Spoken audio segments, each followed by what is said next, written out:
À travers cet enregistrement, je m'imagine devant vous au Burkina Faso.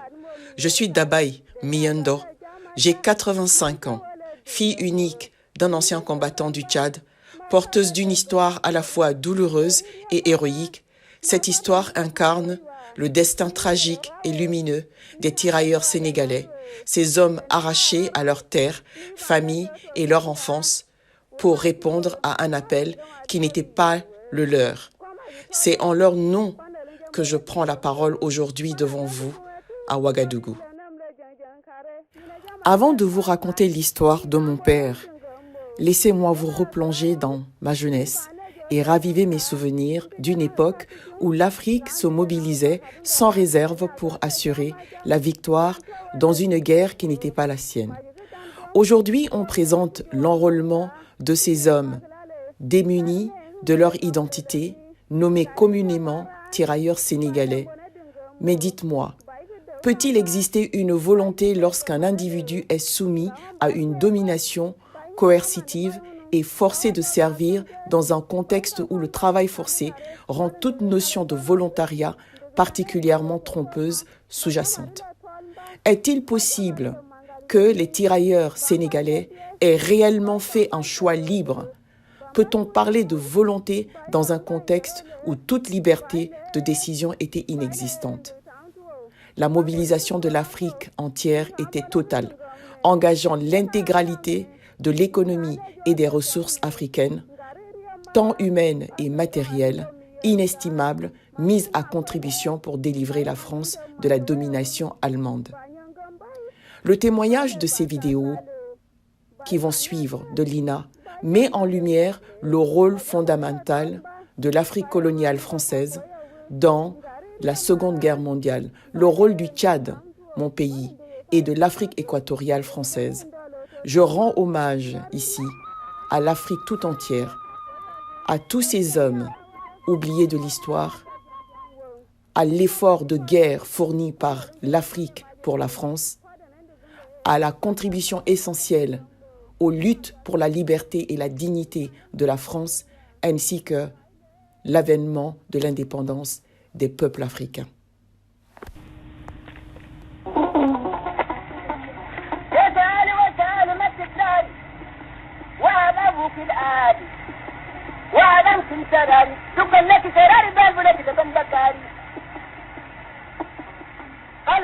Mon père, Miyando Léon-Bam, était un homme discret, mais son influence était indéniable. Dans l'ombre, il joue un rôle clé dans la préparation des indépendances africaines.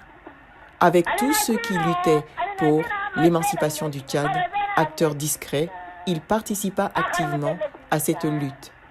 Notre maison familiale était le théâtre des rencontres avec les différents acteurs politiques de l'époque, tels que François Tombalbaye, Gabriel Lisette, des chefs traditionnels. Son engagement le mena à croiser en 1953 le général de Gaulle lors de son passage à Fort-Lamy au Tchad. Homme de conviction, silencieux, il a laissé une empreinte discrète, indélébile, dans la marche de son pays vers l'indépendance.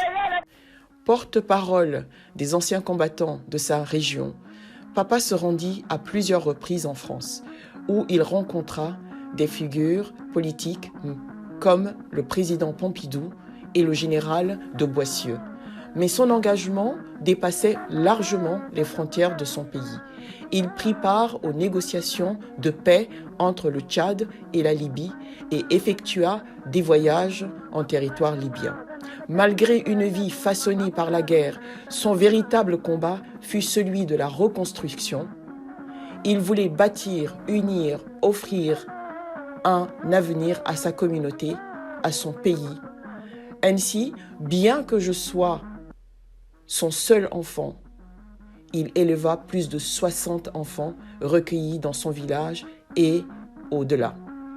Vers la fin de sa vie, lorsqu'on lui demandait pourquoi lui et son épouse avaient ouvert leur cœur et leur maison à tant d'enfants, il répondit simplement, « Avec mon épouse, on a voulu en quelque sorte donner à ses enfants une enfance et une jeunesse, celle que nous n'avons pas eue. » Et il ajouta, « Au-delà de tout, j'ai voulu réaliser le vœu de Yombam, mon père, qui m'avait confié la charge d'être le gardien du cercle et construire la future génération. Un rôle que je n'ai jamais pu jouer pleinement à cause de cette guerre. » La France vient de perdre la guerre contre l'Allemagne. Le gouvernement du maréchal Pétain a signé l'armistice et va progressivement entrer dans la collaboration. Le général de Gaulle, replié à Londres, lance le 18 juin son fameux appel à la résistance.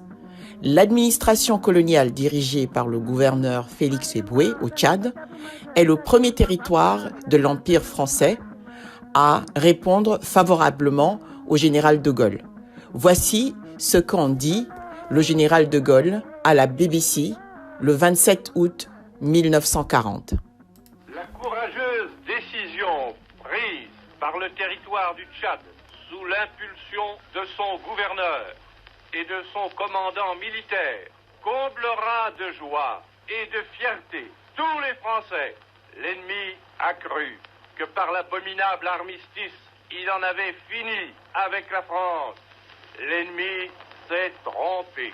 Dans son malheur, notre pays a pu douter de lui-même. Il a pu douter de ses alliés et penser que la voie du salut était la soumission à Hitler et à Mussolini. Mais la France écrasée, humiliée, livrée, commence à remonter la pente de l'abîme. Les Français du Tchad viennent d'en donner la preuve, spontanément. Le mot Koufra me ramène à mon enfance, à cette période tumultueuse, à Fort-Lamy, au camp Koufra, devenu aujourd'hui la place de la liberté à N'Djamena. Mais en réalité, Koufra résonne dans l'histoire comme un tournant décisif de la Seconde Guerre mondiale. Pour les Tchadiens, elle symbolise surtout la détermination et le courage des hommes du Tchad qui ont sacrifié leur vie pour une cause qui n'est pas la leur. En 1940, alors que la France est occupée et l'Alsace annexée, le général Leclerc, après avoir rejoint le général de Gaulle à Londres, reçoit pour mission de rallier l'Afrique équatoriale française à la France libre. Sous le commandement du général Leclerc, une caravane héroïque s'élança du Tchad, 3000 hommes, en majorité tchadiens, avec pour seul moyen quelques camions et une volonté inébranlable, traversèrent le désert pour rallier la France libre. Leclerc, fidèle au serment de Koufra, transforma ses bataillons en une force redoutable, luttant jusqu'à Strasbourg contre l'oppression allemande. Mais lorsque vint l'heure du triomphe, à Paris, aucun de ces soldats noirs ne fut présenté à la foule. Leur sacrifice passé sous silence, leur existence effacée de l'histoire. C'était le début d'un processus insidieux, le blanchiment des troupes. Leclerc était devenu une légende, son nom gravé la mémoire collective. Mais derrière cette gloire, l'ombre d'une injustice plane encore aujourd'hui. Ces hommes, ces héros oubliés, méritent qu'on les rappelle à notre souvenir. Comme tant d'autres, mon père fut enrôlé dans une guerre qui n'était pas la sienne. Il a traversé un monde de douleur et d'injustice, soutenu par ma mère, Safie Mangé, une femme brave, Hadjaraï Duguera, qui, comme tant d'autres femmes d'anciens combattants, a partagé le destin de son époux, de sa famille, vivant dans le silence, dans l'oubli, dans l'exil et la privation. Les tirailleurs sénégalais ont été les pionniers des indépendances africaines. Arrachés à leurs terres, confrontés à des conditions inhumaines, ils ont été envoyés en première ligne. Trop souvent oubliés, leurs pertes n'ont pas été comptabilisées. Et ceux qui ont osé réclamer leur dû, comme à Thiroye, ont été massacrés. De 1857 à 1860. Ils ont combattu dans toutes les guerres de la France, souvent méprisés et réduits au silence. Leur sacrifice a été noyé dans la propagande de l'illusion d'égalité, avec le slogan « En versant le même sang, vous gagnerez les mêmes droits ». Duperie, mensonge. Je suis Dabaye Miyando, j'ai 85 ans et je me tiens au crépuscule de ma vie. Comme mon père, j'ai parcouru l'Afrique, l'Europe et l'Amérique. Je me dois de transmettre mon vécu aux générations d'aujourd'hui et aux bâtisseurs de l'Afrique de demain. Sachez qu'une histoire, aussi douloureuse soit-elle, doit servir à construire un avenir meilleur et non à perpétuer la souffrance. N'oubliez jamais ces hommes qui ont sauvé des nations et versé leur sang pour un avenir qu'ils n'ont jamais connu.